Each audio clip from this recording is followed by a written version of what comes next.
नमस्कार दोस्तों, स्वागत है। एक भिक्षु हर दिन तथागत से कहता था, मैंने मन को जीत लिया है, अब यह मुझे विचलित नहीं कर सकता। तो एक दिन गौतम बुद्ध ने कहा, ठीक है, तुम दक्षिण दिशा में भिक्षा मांगने जाओ, यही तुम्हारी आखिरी चुनौती है। फिर अगले दिन ही भिक्षु ने व्याकुल होकर कहा, मुझसे बड़ी गलती हुई, लेकिन अब मैं दोबारा उस दिशा में भिक्षा मांगने नहीं जाऊंगा। ये कहानी शुरू होती है जब एक बड़े प्रदेश का राजकुमार अपना राजमहल सब कुछ त्याग कर बौद्ध संघ में शामिल हुआ। शुरुआती दिनों में नए भिक्षु ध्यान करना सीखते, इसके साथ साथ गौतम बुद्ध उन्हें भिक्षा मांगने भेजते ताकि भिक्षुओं का अहम कमजोर हो और उनका व्यवहार विनम्र हो जाए। संघ में आने के कुछ समय पश्चात राजकुमार भी भिक्षा स्थान पर जाने लगा। शुरू शुरू में सब ठीक था, लेकिन कुछ ही दिनों में घटना घटी जिस कारण राजकुमार विचलित हो गया और उसने भिक्षा स्थान पर जाने से मना कर दिया। भिक्षा स्थान का नियम था कि भिक्षु केवल 2 घरों में भिक्षा मांगते और नहीं मिलती तो आश्रम वापस आकर जल ग्रहण करते। एक बार राजकुमार भिक्षु नगर में भिक्षा मांगने निकला और दुस्सहयोग से भिक्षा नहीं मिली। शुरू में राजकुमार भिक्षु को निराशा हुई, लेकिन कुछ ही पलों में उसका मन शांत हो गया, जैसे कुछ हुआ ही ना हो। बिना प्रयास के आज भिक्षु बड़ा प्रसन्न था। उसने लौटकर गौतम बुद्ध से कहा, आज मुझे भिक्षा प्राप्त नहीं हुई, लेकिन मेरा मन शांत है, ना किसी विचार ने मुझे परेशान किया। गौतम बुद्ध भिक्षु की सारी भावनाएं समझ रहे थे। तथागत ने कहा, अच्छी बात है, अब तुम कल महल की तरफ भिक्षा मांगने जाना। भिक्षु ने आज्ञा का पालन किया और अगले दिन भिक्षा मांगने निकल गया। कुछ देर बाद जब भिक्षु महल के आगे से गुजरा तो उसे अपना महल याद आ गया कि कैसे वह ऐशो आराम का जीवन जीता था। भिक्षु ने सोचा, महल में खाने को स्वादिष्ट पकवान मिलते और सेवा करने को कई नौकर होते और सभी प्रकार के सुख मिलते। ऐसा सोचते सोचते भिक्षु के मन में इच्छा हुई कि आज बढ़िया भोजन मिल जाए। तभी भिक्षु सचेत हो गया कि यह सब अतीत की स्मृतियां हैं और मैं केवल इन्हें देख रहा हूं। पुरानी यादों के ताजा होने से मन में कुछ इच्छाएं प्रकट हो रही हैं, ये भी मैं केवल देख रहा हूं। अगर मैं इन शारीरिक इच्छाओं को पूरी करने की लालसा रखूं तो मैं मन की शांत और यह जागृत अवस्था खो दूंगा। भिक्षु ने महसूस किया कि जब जब हम स्वयं को 2 कदम आगे ले जाते हैं, चेतना का स्तर ऊपर उठाते हैं, तब तब मन इस प्रकार के खेल खेलता है। जब हम मन को शांत करने लगते हैं तब मन हमें बेचैन करने की पूरी कोशिश करता है। भिक्षु ये सोचकर बहुत खुश हुआ, क्योंकि आज उसने आत्मचिंतन से मन के बारे में गहरी समझ और सूक्ष्म दृष्टि प्राप्त कर ली। भिक्षु ने आश्रम आकर गौतम बुद्ध को सारी बात बताई और कहा, तथागत, आज मुझे आपकी कृपा से सूक्ष्म दृष्टि प्राप्त हुई। महल को देखकर मुझे भी पुराने सुखों का स्मरण हो आया, लेकिन आज भी विचार मुझे छू नहीं पाए। गौतम बुद्ध ने कहा, अच्छी बात है, कल नगर की दक्षिण दिशा में जाना, वहां एक हवेली है, वहां मन और विचारों पर उपदेश देकर आना। भिक्षु बहुत खुश हुआ। आज वो जल्दी जल्दी चल रहा था क्योंकि वो उपदेश देने जा रहा था। पर दोस्तों, इस बार की यात्रा भिक्षु पर भारी पड़ने वाली थी। कुछ ही देर में भिक्षु हवेली पहुंचा और भिक्षा के लिए आवाज लगाई। आवाज सुनकर एक सुंदर युवती बाहर आई। भिक्षु ने सोचा कि इस युवती की सुंदरता को देखकर मेरे मन में कोई विचार नहीं आना चाहिए, क्योंकि मेरा यहाँ आने का प्रयोजन तो इसको उपदेश देना है। युवती ने भिक्षु को प्रणाम किया और कहा, आइए पहले भोजन ग्रहण कीजिए। भिक्षु ने भोजन किया, फिर सोचा कि उपदेश देने से पहले थोड़ा आराम कर लेता तो अच्छा होता। भिक्षु ये सब सोच ही रहा था, इसी बीच युवती ने कहा, श्रीमान, आपने अभी अभी अन्न ग्रहण किया है, अब थोड़ा आराम कर लीजिए, फिर उपदेश शुरू करना। यह सुनते ही भिक्षु सतर्क हो गया, जो योजना वह मन में बना रहा था। यह महिला वो सब बिना बताए करती जा रही थी। भिक्षु ने सोचा, ये सब संयोग है, यहाँ लोग भोजन के बाद आराम करते होंगे। फिर भिक्षु आराम करने लेट गया और विचार करने लगा कि महिला कितनी समझदार है और इसकी सुंदरता बेजोड़ है। अगर मैं राजकुमार होता तो ऐसी ही स्त्री के साथ विवाह करता। भिक्षु के मन में ऐसे ही कुछ विचार चल रहे थे। इतने में युवती फिर से आई और बोली, अगर आप राजकुमार होते तो मुझे उपदेश कैसे सुना रहे होते? भिक्षु जी, आप तो मुझे उपदेश देने आए थे ना। युवती का इतना कहते ही भिक्षु को स्पष्ट हो गया कि युवती तो मन पढ़ सकती है। भिक्षु घबरा गया और हाथ जोड़कर पूछा, क्या आप मेरा मन पढ़ सकती है? युवती ने कहा, क्षमा कीजिए, ध्यान करते करते मेरा मन शांत हो गया है, इसलिए बड़ी आसानी से मुझे दूसरों के विचार अपने आप महसूस हो जाते हैं, उनकी भावनाएं समझ आ जाती हैं। जब भिक्षु ने सुना तो उसके पैरों तले जमीन सरक गई।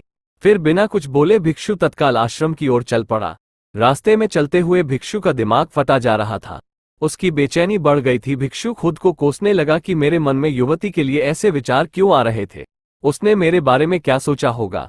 अगर यह बात लोगों को पता चलेगी तो लोग भिक्षुओं और संघ के बारे में क्या सोचेंगे? आज भिक्षु बहुत लज्जत महसूस कर रहा था। और वो थोड़ी ही देर में आश्रम पहुंच गया। जब भिक्षु गौतम बुद्ध के सामने पहुंचा तो तथागत ने देखा कि उसके चेहरे की रौनक जा चुकी है। दोनों कंधे झुके हुए थे। भिक्षु ने बुद्ध से कहा, अब मैं कभी भिक्षा के लिए नहीं जाऊंगा। तथागत ने कहा, पहले आराम से बैठो, फिर मुझे बताओ कि तुम्हारी चाल में इतनी थकान क्यों है। आज तुम्हारे चेहरे पर तेज की जगह गलानी की भावना क्यों है। भिक्षु ने सारी बात बताई और कहा, मैं सब कुछ जानते हुए भी महिला की सुंदरता के बारे में और अन्य चीजों के बारे में सोच रहा था। मैं मन से पूरी तरह हार गया। अब मैं कभी उस दिशा में नहीं जा पाऊंगा। मैंने बौद्ध संघ का भारी अपमान किया है। गौतम बुद्ध ने कहा, सबसे पहली बात, परेशानी को बड़ा चढ़ाकर मत सोचो। अगर कुछ बुरा हो जाए तो एकदम से यह मत सोचो कि सब खत्म हो गया। बिना सोचे निष्कर्ष पर मत जाओ। दूसरी बात, ध्यान दो कि कहीं तुम नकारात्मक विचारों के साथ अतिशयोक्ति करने वाले शब्दों का प्रयोग तो नहीं कर रहे, जैसे मैं हमेशा हारता हूं, जीवन में कुछ नहीं बचा, मैं मन से पूरी तरह हार गया, मेरे साथ कोई नहीं है। क्योंकि ऐसा करने से मन अति भावुक और विचलित हो जाता है और नकारात्मक विचारों के चक्र में फंसा रहता है। तथागत के शब्दों से राजकुमार भिक्षु के मन को सांत्वना मिली। भिक्षु ने पूछा, अगर मैंने अपने मन को जीत लिया था तो फिर मन ने मुझे परेशान क्यों किया। गौतम बुद्ध ने कहा, सबसे पहले ये समझो कि विचार पैदा कैसे होते हैं। पहले बाहर कुछ हुआ, फिर उस घटना के प्रति अंतर्मन ने प्रतिक्रिया की। इस कारण शरीर में भावना या सनसनी पैदा हुई। फिर इस सेंसेशन या फीलिंग के प्रति तुम्हारे सचेत मन ने यानी कॉन्शियस माइंड ने प्रतिक्रिया की। इस आखिरी स्टेप को हम विचार कहते हैं। भिक्षु ने पूछा, हमको परेशान करने की विचारों में इतनी शक्ति आती कहां से है। गौतम बुद्ध कहते हैं कि हम खुद विचारों को ये शक्ति प्रदान करते हैं।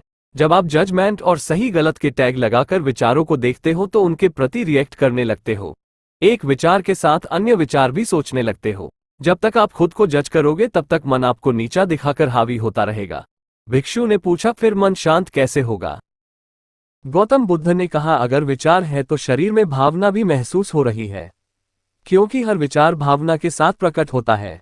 अगर आप अश्लील विचार महसूस कर रहे हो तो इसका मतलब है कि शरीर में एक भावना यानी सेंसेशंस भी महसूस हो रहे हैं और फिर आप उसके बारे में सोच रहे हो या रिएक्ट कर रहे हो। और इसी बात में मन को शांत करने का तरीका छपा है।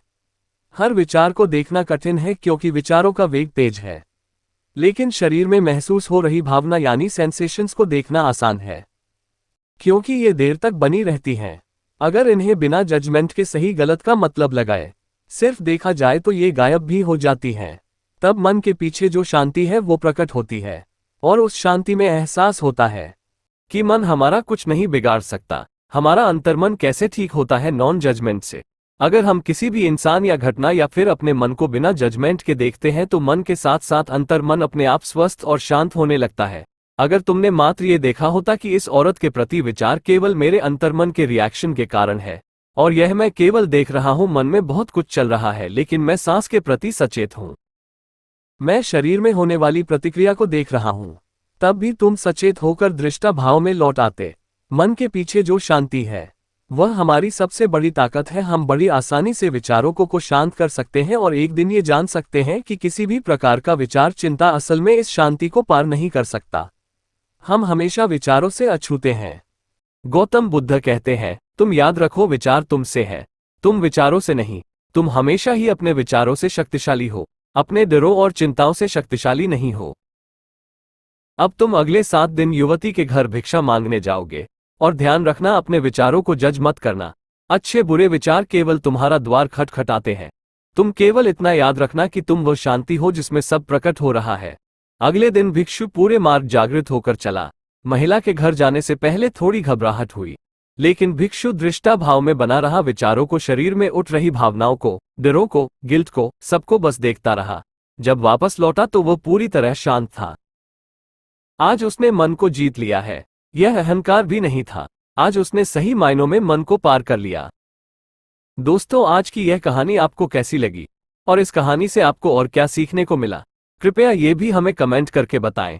साथ ही अगर आपको ये कहानी पसंद आई और ये आपके लिए उपयोगी लगी तो इसे अपने दोस्तों के साथ जरूर शेयर करें और हमारा YouTube चैनल इंस्पायर 1993 को सब्सक्राइब करें। धन्यवाद।